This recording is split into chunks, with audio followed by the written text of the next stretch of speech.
കാഞ്ഞങ്ങാട്ട് നടന്നുവന്ന all Kerala school teachers union 28ാമത് സംസ്ഥാന സമ്മേളനം സമാപിച്ചു. 17ാം ശമ്പള പരിഷ്കരണ നടപടികൾ ഉടൻ ആരംഭിക്കണമെന്ന് സമ്മേളനം പ്രധാന പ്രമേയമായി ആവശ്യപ്പെട്ടു.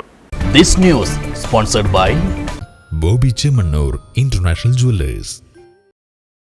17ാം ശമ്പള പരിഷ്കരണ നടപടികൾ ഉടൻ ആരംഭിക്കണമെന്നും ഇതിനായി എത്രയും വേഗത്തിൽ കമ്മീഷനെ നിയമിക്കണമെന്നും ഫെബ്രുവരി 13 മുതൽ 15 വരെ കാഞ്ഞങ്ങാട്ട് നടന്ന all Kerala school teachers union 28ാമത് സംസ്ഥാന സമ്മേളനം പ്രധാന പ്രമേയമായി സർക്കാരിനോട് ആവശ്യപ്പെട്ടു.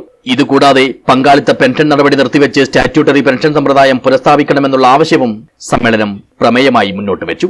സമ്മേളന ഭാഗമായ സമാപന ദിനമായ ശനിയാഴ്ച രാവിലെ നടന്ന വിദ്യാഭ്യാസ സെമിനാർ വിദ്യാഭ്യാസ വകുപ്പ് മന്ത്രി വി ശിവൻകുട്ടി ഉദ്ഘാടനം ചെയ്തു. പൊതുവിദ്യാലയങ്ങളിൽ ചേർക്കാതെ തങ്ങളുടെ മക്കളെ അൺഎയ്ഡഡ് മേഖലകളിലെ ഇംഗ്ലീഷ് മീഡിയം സ്കൂളുകളിൽ പഠിപ്പിക്കുകയും അതേസമയം തന്നെ സർക്കാരിന്റെ ശമ്പളം വാങ്ങി പൊതുവിദ്യാലയങ്ങളിൽ ജോലിയെടുക്കുകയും ചെയ്യുന്ന അധ്യാപകരുടെ ലിസ്റ്റ് തയ്യാറാക്കുമെന്നും ഇത് പ്രസിദ്ധീകരിക്കുമെന്നും മന്ത്രി പറഞ്ഞു.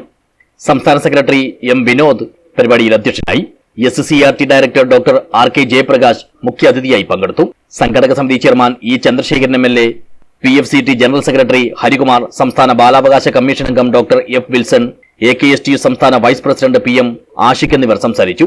സംസ്ഥാന വൈസ് പ്രസിഡന്റ് പിഴവൂർ രമേശ് സ്വാഗതം പറഞ്ഞു. യൂണിയന്റെ പുതിയ സംസ്ഥാന ജനറൽ സെക്രട്ടറിയായി OK ജയകൃഷ്ണനെയും പ്രസിഡന്റായി KK സുധാകരനെയും ട്രഷററായി KC സ്നേഹശ്രീയെയും സമ്മേളനം തെരഞ്ഞെടുത്തു.